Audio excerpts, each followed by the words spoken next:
बाबा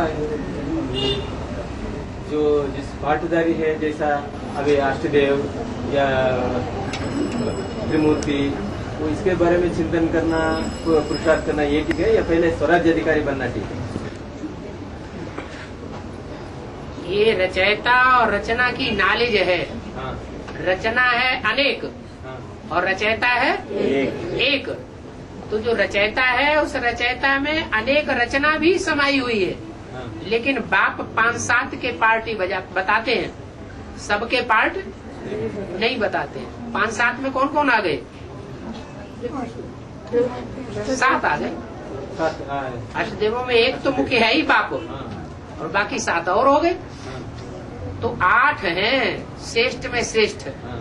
फिर भी जब हमें श्रेष्ठ से श्रेष्ठ मिला हुआ है, तो औरों के चिंतन में क्यों जाए? औरों के चिंतन में जाना माने हम और वंश के हैं, और धर्म में कन्वर्ट होने वाले हैं, ये हमने स्वीकार कर लिया।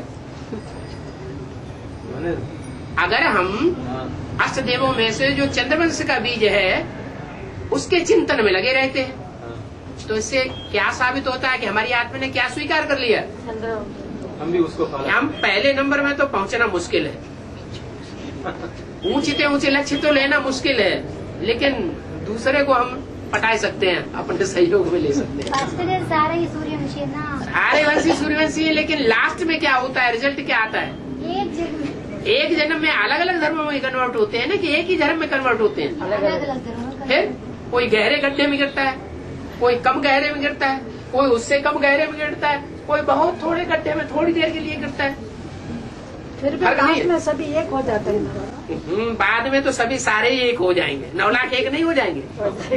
फिर पहला अष्टदेव तो हो, उनमें नंबर है कि नहीं? तो एक बाप को आगे रख के स्वराज्य अधिकारी बनना ठीक है? सदैव यही रहना चाहिए कि एक बाप दूसरा न कोई।